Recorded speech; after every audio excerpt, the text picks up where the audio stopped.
Hello guys! Ito naman po tayo mga kabobot. Bago nyo pong mapanood ang aking video ay pagbigyan nyo muna ako isang mainam lang na subscribe po tayo.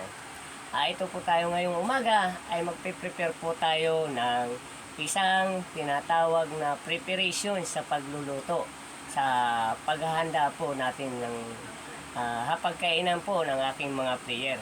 Bago po tayo mag-umpisa po ng ating mga video ay panoorin nyo po at ipakita ko po sa inyo ang aking surprise po ng kabobot.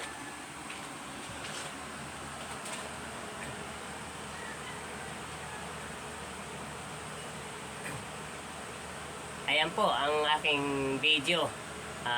Ngayon po ay aking ibibigay sa inyo at ipahayag po at ipakita kung paano po ang preparation sa pagluluto ng bulalo, na para pagkatapos po ng laro po ng aking sinusuportahan at ini-sponsoran ng Team Gala sa basketball po, sa sports basketball, ito po ay aking preparation sa pagluluto ng bulalo. Ito po ang kanyang mga sangkap at mga rikado sa pagluluto po ng bulalo.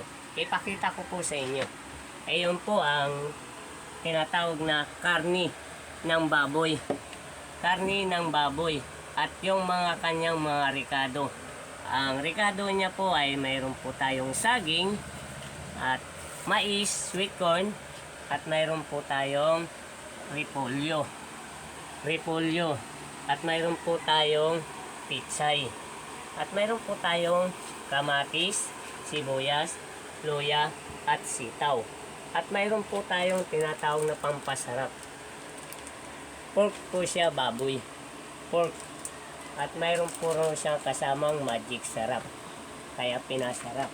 At mayroon po siya tinatawag na Ajinomoto. Bitchin po. Mayroon pa po tayo sa ngayong gawaing araw na to. Ay napakarami po. Pagsasabayin ko po ang gawaing bahay.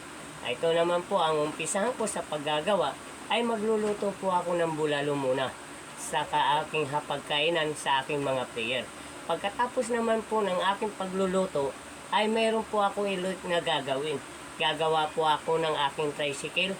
Magpapalit po ako ng sprocket. Ito po ang kanyang pyesa. Nagsabay ko na po. Pyesa, sprocket po para sa motor ko. Yun ang gagawin ko.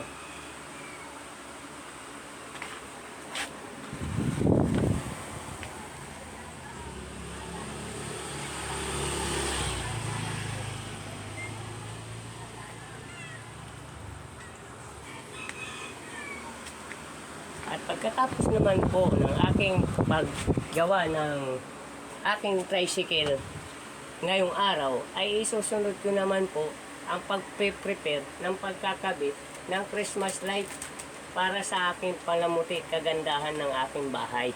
Ito po ang Christmas light na aking pagsabayin ngayong araw sa gawain ko ngayon dahil wala akong biyahe. Ayan po ang Christmas light. Ngayon po, mayroong pagkatapos ko naman po pagkabit ng Christmas light ngayong araw din po, ay ang gagawin ko naman po ay maglalagay ng fertilizer, pampataba ng aking halamanan, yung gulayan. Mayroon po tayong tinatawag na pampataba ng lupa sa aking mga halaman. Ito rin po ang kasama niya. Ito po ang mga organic para sa mga aking halamanan. At pagkatapos naman po ng aking gagawin sa pagluluto na ito at pagpe-prepare, ay makikita nyo po mamaya kung paano ko isubaybay sa inyo ang pagluluto ng masarap na timpla ng bulalo para sa Team Gala. Maraming salamat po. Bye bye po. Bobot mo to. Subscribe po tayo. Bobot mo to.